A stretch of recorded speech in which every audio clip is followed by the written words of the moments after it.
नमस्कार मित्रों, स्वागत है आप सभी का एक बार फिर से आपकी अपनी यूपीपी की सिलेक्शन वाली क्लास में। तो जैसा कि हर दिन आपका एग्ज़ाम नज़दीक आता जा रहा है तो आप लोगों को घबराहट सी भी हो रही होगी, लेकिन कहीं न कहीं जिसकी तैयारी अच्छी रहती है तो वह सिलेक्शन के नज़दीक भी जा रहा होता है। तो आपकी जो यूपीपी का एग्ज़ाम होगा उसमें हिंदी के जो क्वेश्चंस आपके अब तक के एग्ज़ाम में पूछे गए हैं या जो इस बार नए क्वेश्चंस आपके एग्ज़ाम में पूछे जाएंगे, वो सभी प्रश्नों का संकलन हम आपको इस वीडियो में कराएंगे, जो कि आपके लिए सिलेक्शन दिलाने में काफ़ी मदद करेंगे। तो चलिए शुरू करते हैं फिर आज का सेशन। सभी प्रश्न आपके एग्ज़ाम के दृष्टिकोण से बनाए गए हैं, जो अब तक सभी एग्ज़ाम में लगभग पूछे जा चुके हैं। तो चलिए शुरू करते हैं आज का अपना यह सेशन, जो कि महत्वपूर्ण प्रश्नों की श्रृंखला है आप लोगों के लिए। तो निम्नलिखित में से शुद्ध वर्तनी वाला शब्द कौन सा है? तो यूपीपी के एग्ज़ाम में वर्तनी से संबंधित काफ़ी क्वेश्चंस पूछे जाते हैं, जो कि इसी में सबसे ज़्यादा बच्चे लोग गलती करते हैं। तो चलिए बताइएगा आप लोग, क्या है इसका जवाब। शुद्ध वर्तनी आपको जो है बतानी है। तो अहिल्या, अहल्या, अहिल्या, अहल्या। तो जो आपका अहिल्या शब्द के लिए बना है, आप लोग हमेशा अहिल्या शब्द बोलने में यूज करते हैं, लेकिन व्याकरण की दृष्टि से यह गलत शब्द होता है। अहिल्या शब्द बोलना और लिखना दोनों गलत शब्द हैं। आपका शुद्ध शब्द जो व्याकरण के दृष्टिकोण से होता है वो अहल्या होता है। अहल्या, यह आपका व्याकरण की दृष्टि से और बोलने के दृष्टिकोण से दोनों ओर से जो है शुद्ध है। तो आपका सही शुद्ध उच्चारण वाला अर्थ होगा अहल्या। अहिल्या शब्द आपका गलत होता है, ध्यान दीजिएगा। आज आप लोग कमेंट बॉक्स में ये भी बताएंगे कि 50 प्रश्न में से आपके कितने प्रश्न जो है सही हुए हैं। चलिए दूसरा प्रश्न है आपका, शुद्ध वर्तनी का चयन करना है आपको। इसमें भी आप देखिए, ज़्यादातर लोग द्वारिका ही बोलते हैं, द्वारिका, लेकिन यह भी व्याकरण के दृष्टिकोण से जो है गलत शब्द है। जो आपका शुद्ध वर्तनी वाला शब्द इसमें है आपका द्वार का होता है, द्वार का। अहिल्या के भांति ही द्वारिका शब्द भी बोलना और लिखना आपका व्याकरण की दृष्टि से गलत है। तो 2 का बी आपका राइट ऑप्शन होगा, द्वार का। प्रश्नों को एक बार ध्यान से देखते हुए चलेंगे, जिससे कि यदि आपके एग्जाम में आए तो ये सब प्रश्न गलत नहीं होने चाहिए। नहीं बाद में फिर आप लोगों को पछतावा होता है कि जो प्रश्न आता था वो आपका गलत हो गया, तो कहीं ना कहीं वो सिलेक्शन से आपको दूर कर देता है। इनमें से कौन सी वर्तनी शुद्ध है? उपर्युक्त, उपरोक्त, उपरोक्त में से आपको बताना है कौन सा शुद्ध है। तो जो आपका शुद्ध वर्तनी वाला शब्द है उपर्युक्त होता है। ज़्यादा लोग उपरोक्त कर देते हैं, तो उपरोक्त शब्द आपका नहीं होता है, यह गलत है। सही शब्द आपका होता है उपर्युक्त। ऊपर लिखे हुए शब्दों को हम उपर्युक्त कहते हैं। जैसे आपका 3 ऑप्शन होता है, ए, बी, सी। तीनों में जो आपका सही लिखा रहता है तो डी ऑप्शन आपको बना देते हैं उपर्युक्त का। यदि तीनों ऑप्शन आपके सही हैं तो बता देंगे कि उपर्युक्त में से सभी। तो आप लोग क्या कहें, वहाँ पर उपर्युक्त बोला जाता है, ना कि उपरोक्त बोला जाता है। तो 3 का ए आपका राइट ऑप्शन होगा, उपर्युक्त। दिग्गज का सही संधि विच्छेद क्या होगा? तो दिग्गज का संधि विच्छेद आपको बताना है दिग्धन गज होता है, जिसमें आपका का प्लस का मिल करके आधे गा का निर्माण करते हैं। हलंत शब्द का अर्थ ही होता है कि वह शब्द आपका आधा है।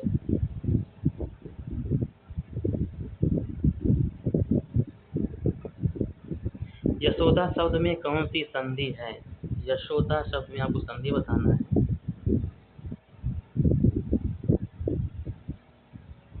तो यशोदा शब्द में आपका विसर्ग संधि है। महर्षि का सही संधि विच्छेद क्या है?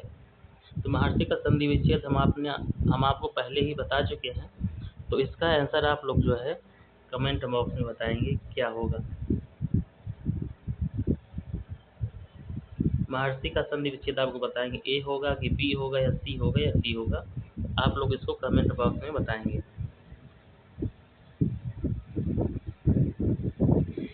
गगनचुंबी में कौन सा समास है? गगनचुंबी का अर्थ होता है गगन को चूमने वाला, आकाश को छूने वाला है, गगन को चूमने वाला।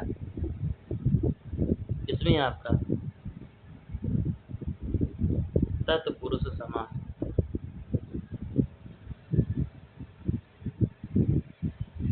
नीलकंठ में कौन सा समास है? ये तो हमने आपको कई बार क्वेश्चन कराया है, चूंकि यह क्वेश्चन कई बार आपका रिपीट भी हुआ है एग्जाम में, इसलिए हम इसको जो है बार बार आपको करा रहे हैं यह प्रश्न। तो नीलकंठ, नीला है कंठ जिनका, बहुव्रीहि समास होगा। शंकर जी, शिव जी का जो कंठ है वो नीला है।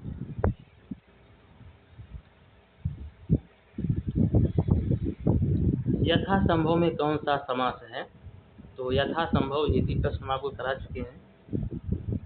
अव्ययी भाव समास है आपका इसमें।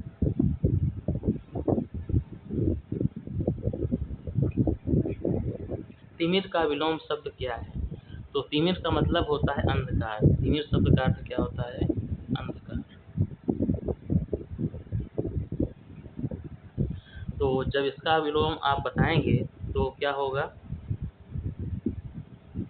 आलोक। आलोक का अर्थ होता है उजाला या प्रकाश। शब्द के अनुसार आपको जो है विलोम शब्द लिखना है। तिमिर का पर्यायवाची शब्द आप अंधकार होगा वो लिख देंगे, इसमें बताएंगे। अल्पज्ञ का सही विलोम शब्द है। अल्पज्ञ का अर्थ होता है कम जानने वाला, अल्प ज्ञानी, कम ज्ञान को रखने वाला। तो इसका आपको बताना है विलोम शब्द सर्वज्ञ। जो कम जानता हो उसका विलोम हो जाएगा जो सब कुछ जानता हो, तो इसका विलोम होगा सर्वज्ञ। कृतज्ञ, जो किए गए उपकार को मानता है उसको हम क्या कहते हैं? कृतज्ञ कहते हैं।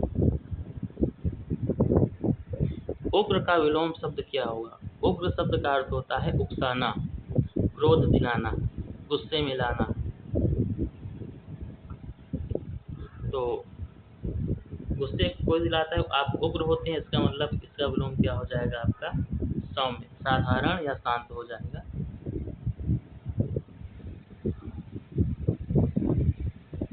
अरविंद किसका पर्यायवाची शब्द है आपको बताना है। अरविंद, तो अरविंद जो आपका पर्यायवाची शब्द है कमल का है। बादल का मेघ, वारिद ये शब्द होते हैं।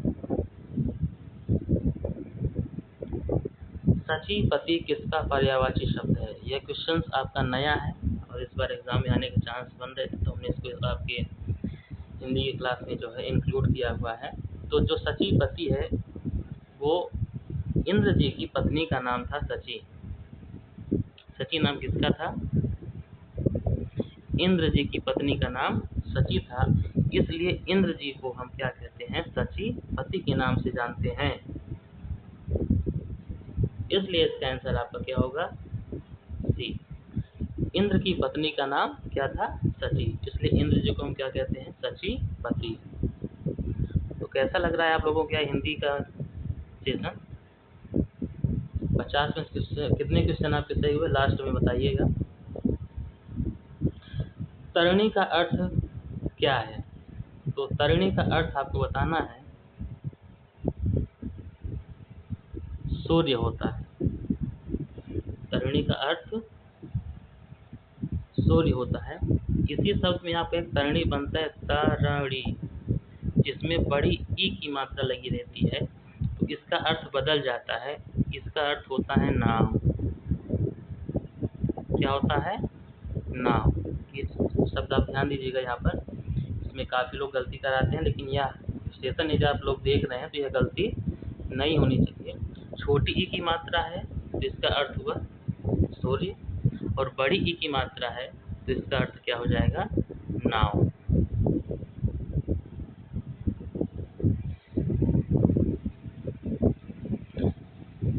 ये देखो दूसरा 16वां प्रश्न आपको इसी का बना हुआ है। तरणी का अर्थ क्या है? अभी हमने आपको ऊपर वाले भी प्रश्न में बताया कि तरणी का अर्थ क्या हो जाएगा? नाव। तो आप लोग तरणी शब्द में छोटी ई की मात्रा और बड़ी ई की मात्रा जो है पहचान करके ही आंसर टिक करेंगे। कूलर का फूल होना मुहावरे का अर्थ है। तो कूलर का जो फूल होता है वो कभी आपको वृक्ष में दिखाई नहीं देता है, इसलिए इसका अर्थ ये हो जाएगा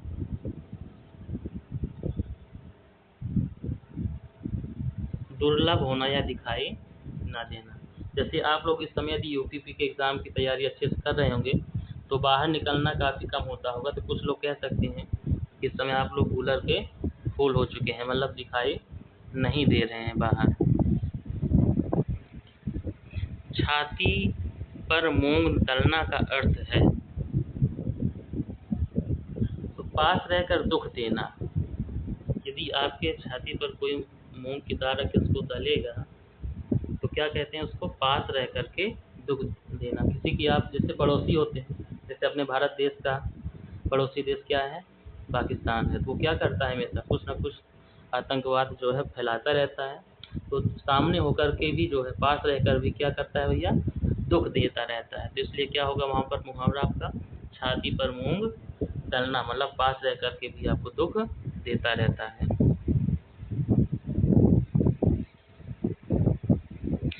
3-13 होना, मुहावरे का अर्थ आपको बताना है। 3-13 होना तो बिखर जाना। 3-13 होने का मतलब क्या हुआ भैया? बिखर जाना। 3-13 होना, बिखर जाना। भाग जाने का क्या होता है? 9-2-11 होना। गणित के रूप में आप लिख के बता दें। 9-2-11 होना का मतलब भाग जाना। हाथ कंगन को आरसी क्या? लोकोक्ति का अर्थ आपको बताना है।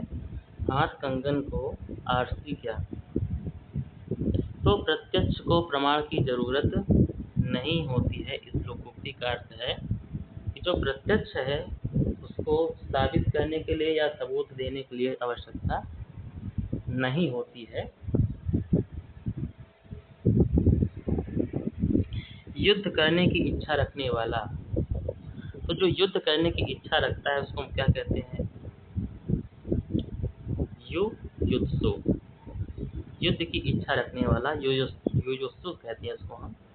मुमुक्षु वो होता है जो मोक्ष की इच्छा रखता है। मोक्ष की इच्छा रखने वाले को मुमुक्षु कहते हैं। जिज्ञासु जो जानने की इच्छा रखता हो, जानने की इच्छा रखने वाला जिज्ञासु कहलाता है। योद्धा जो युद्ध में आपका लड़ने के लिए आता है, सैनिक लड़ने के लिए, उसको हम कहते हैं योद्धा।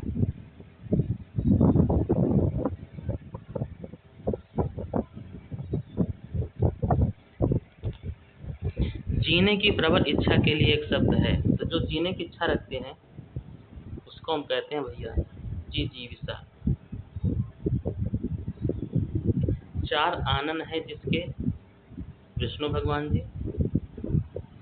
यह आपका बहुब्रीहि समास में आता है, बहुब्रीहि में आता है।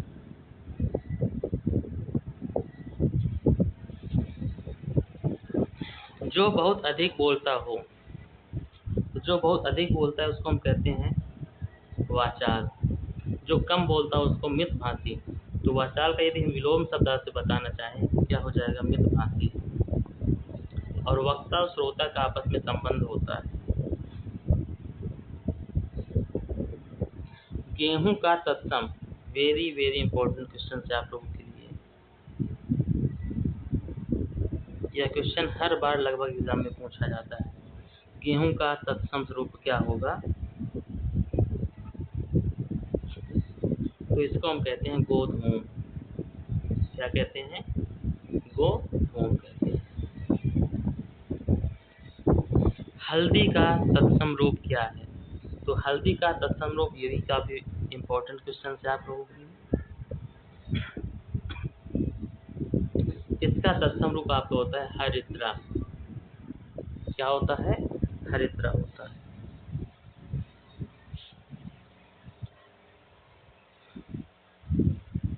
खेत का सही तत्सम शब्द क्या है? तो खेत का जो आपका तत्सम शब्द होता है वो होता है क्षेत्र। क्या होता है? क्षेत्र।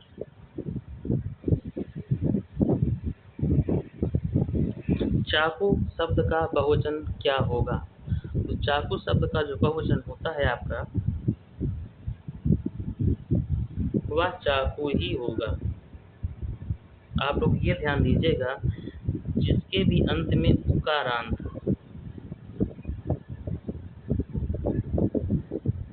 उकारांत मतलब जिसके भी अंत में बड़ाओ की मात्रा आएगी, उसका एक वचन और बहुवचन, एक वचन और बहुवचन सेम रहता है। जैसे चाकू हो गया, डाकू हो गया, है ना। तो जिसमें भी बड़ाओ की मात्रा अंत में आएगी आपका, उसका एक वचन और बहुवचन वही शब्द रहता है, उसमें कोई परिवर्तन आपका देखने को नहीं मिलता है। तो चाकू शब्द का जो बहुवचन होगा चाकू ही होगा। दही शब्द क्या है? तो दही खट्टी होती है, दही खट्टा होता है, आप बताइए। दही कैसा होता है? दही खट्टा होता है। तो इसमें क्या होगा? खट्टा होता है, मतलब पुल्लिंग शब्द की आवाज आ रही है आपको लास्ट में, है ना। तो दही शब्द क्या है आपका? पुल्लिंग शब्द है। दही खट्टा होता है, ना कि दही खट्टी होती है।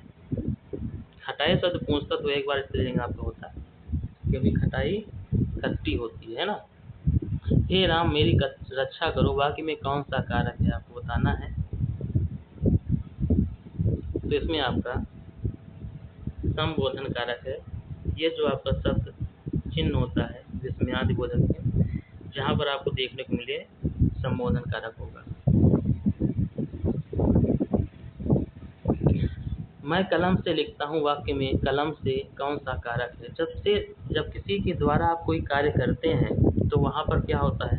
तीसरी तृतीय विभक्ति होती है। कर्ता ने कर्म को करण से के द्वारा। तो यहाँ पर जो आपने काम कर रहे हैं, से कलम से आपने काम किया ना, तो कौन सी विभक्ति हुई आपकी? तृतीया विभक्ति। तो कर्ता ने कर्म को करण से के द्वारा, तो कौन सा कारक इसमें आपको होगा? करण कारक होगा। जब किसी से आप काम करते हैं, किसी के माध्यम से या किसी के द्वारा, तो वहाँ पर तृतीय विभक्ति करण कारक आपका होता है। आंसू शब्द का बहुवचन क्या होगा? तो आंसू शब्द का आपको बहुवचन बताना है। आंसू शब्द का बहुवचन अभी हमने आपको ऊपर बताया कि जिसके भी लास्ट में बड़ाओ की मात्रा आए, कौन सा शब्द होगा? उसका सेम शब्द रहता है उकारांत में। आंसू शब्द का बहुवचन क्या होगा आपका? आंसू ही होगा, क्योंकि लास्ट में क्या आपका बड़ाओ की मात्रा आ गई, तो इसका एक वचन और बहुवचन समान रहता है।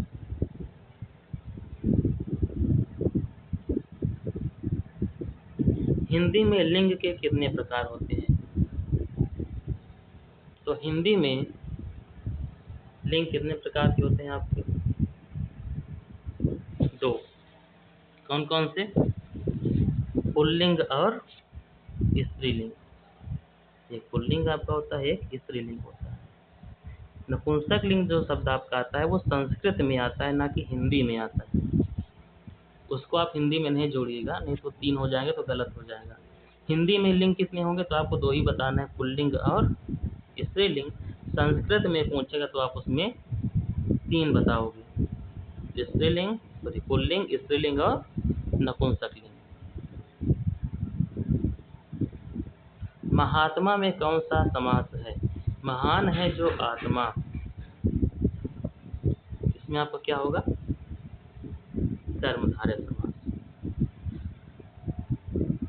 नयन का सही संधि विच्छेद क्या है? पुण्य धन अन बराबर आप लोग एक होता है नयन।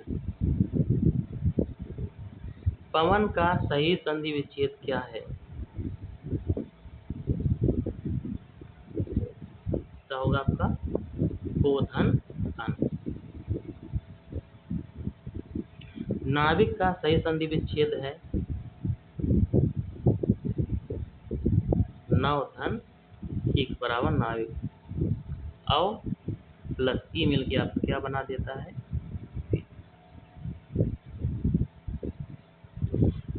प्रत्युपकार में कौन सा उपसर्ग लगा है? उपसर्ग क्या होता है? जो शब्द के प्रारंभ में जुड़ करके उसके अर्थ में परिवर्तन कर दे, उसको हम कहते हैं उपसर्ग। इसमें आपका प्रति है। क्या है? प्रति। प्रत्यय, सजावट में कौन सा प्रत्यय है? प्रत्यय जो आपका होता है वो शब्द के अंत में लगता है, उसको हम प्रत्यय कहते हैं। तो आवट शब्द आपको लास्ट में ध्वनि निकल रही है ना, सजावट, बनावट, लिखावट, ये सब चीजें हैं, तो इसमें आवट प्रत्यय आपका जो है छिपा हुआ है। और प्रत्यय कितने प्रकार के होते हैं आप लोग बताइएगा? मृगयंत्र किसका पर्यायवाची है? मृगयंत्र जो आपका है शेर का पर्यायवाची होता है मृगयंत्र। जंगल का राजा होता है शेर। इस बार आप लोगों को अपने यूपी पुलिस का जो है पेपर का राजा बनना है, जिससे आपका एग्जाम अच्छे से हो जाए। उसके बाद राजा बन करके आप लोग भी घूमेंगे शहरों में, गांवों में। सुधा किसका पर्यायवाची है? तो ये सब आसान है आपका। अमृत का है, सोम, पीयूष सब सुधा के पर्यायवाची हैं। जंगम का विलोम शब्द है। जंगम जो चलने फिरने वाला हो, और जो चलने फिरने वाला वो यदि रुक जाए, स्थायी हो जाए, उसको स्थावर कहते हैं। हिंदी का प्रथम समाचार पत्र कौन सा था? तो हिंदी का जो आपका प्रथम समाचार पत्र था उदंत मार्तंड था, हिंदी का पहला समाचार पत्र। आवारा मसीहा जीवनी किस लेखक के जीवन पर आधारित है? तो आवारा मसीहा जो लिखा गया है आपका धर्मवीर भारती ने लिखा था, ये शरद चंद्र चट्टोपाध्याय के जीवन पर आधारित उनकी जीवनी है, आवारा मसीहा।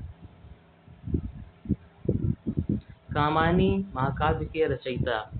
तो कामायनी महाकाव्य काफी बड़ा महाकाव्य है, जो छायावाद के समय लिखा गया था। छायावाद के समय लिखा गया था आपका कामायनी। यह इसके लेखक आपके अपने जयशंकर प्रसाद जी हैं।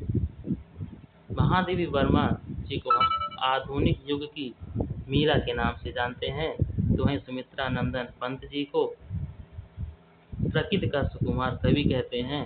रामधारी सिंह दिनकर जी आपके राष्ट्र कवि के नाम से जाने जाते हैं, इनको हम राष्ट्र कवि कहते हैं। रामचरितमानस में कितने कांड अध्याय हैं? तो रामचरितमानस में आपके जो है 7 अध्याय हैं, जिसमें आपका बालकांड, सॉरी अयोध्या कांड, बालकांड आपका जो है सबसे बड़ा कांड है।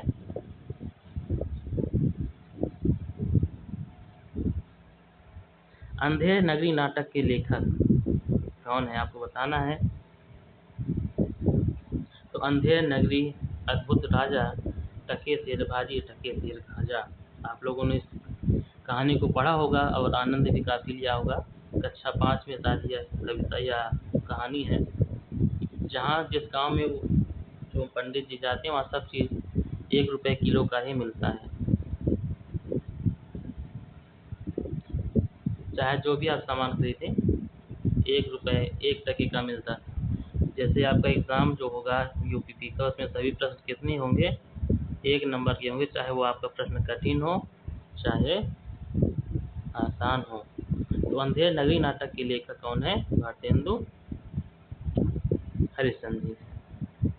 हिंदी की पहली मौलिक कहानी किसे माना जाता है? उसने कहा था इंदुमती, पंच परमेश्वर या कफन। तो हिंदी की जो पहली कहानी आपकी किशोरीलाल जी ने लिखी थी, इंदुमती। इंदुमती आपकी जो कहानी है, हिंदी की पहली मौलिक कहानी मानी जाती है। ईदगाह कहानी के मुख्य पात्र बच्चे का नाम क्या था? तो ईदगाह जो आपकी कहानी है, हामिद। उसमें एक बच्चा था हामिद, जिसने देखा कि घर में उसकी माँ जब रोटी सेंकती है तो उसके हाथ जल जाते हैं। क्योंकि घर में उस समय चिमटा नहीं था, तो उसकी माँ ने जो उसको पैसे दिए थे, उस पैसे से उसने अपने लिए खिलौने ना खरीद करके हामिद ने क्या किया, चिमटा खरीदा था और ला करके अपनी माँ को दिया था। गुनाहों का देवता उपन्यास किसने लिखा है? तो यह धर्मवीर भारती ने लिखा है, गुनाहों का देवता। कलम का सिपाही किसे कहा जाता है? तो जो कलम के सिपाही हैं आपके अपने उपन्यास सम्राट के नाम से जाने जाने वाले मुंशी प्रेमचंद जी हैं। इन्हें उपन्यास सम्राट भी कहा जाता है। उपन्यास सम्राट हैं ये, जिन्होंने हर क्षेत्र में, चाहे कविता हो, चाहे नाटक हो, चाहे जीवनी हो, चाहे उपन्यास हो, या हम कहें वह कहानी ही क्यों ना हो, अपनी लेखनी चलाई है। तो यह रहे आज के आपके 50 प्रश्न, जो कि आपके एग्ज़ाम के दृष्टिकोण से काफ़ी महत्वपूर्ण है। तो आप लोग एक बार यह सेशन ज़रूर देख करके जाएं। आप, या हो सकता है आपके सिलेक्शन के लिए काफ़ी मदद मिले इससे। तो जैसा भी हो, 50 प्रश्न में से आपने कितने प्रश्न सही किए हैं, यह आप लोग कमेंट बॉक्स में बताना ना भूलिएगा। और मेरा यह वीडियो आप लोगों को कैसा लगता है, यह भी बताइएगा। तो फिर मिलते हैं आपसे अगले सेशन में इसी प्रकार कुछ नए और अच्छे महत्वपूर्ण प्रश्नों के संकलन के साथ। तब तक के लिए जय हिंद, जय भारत।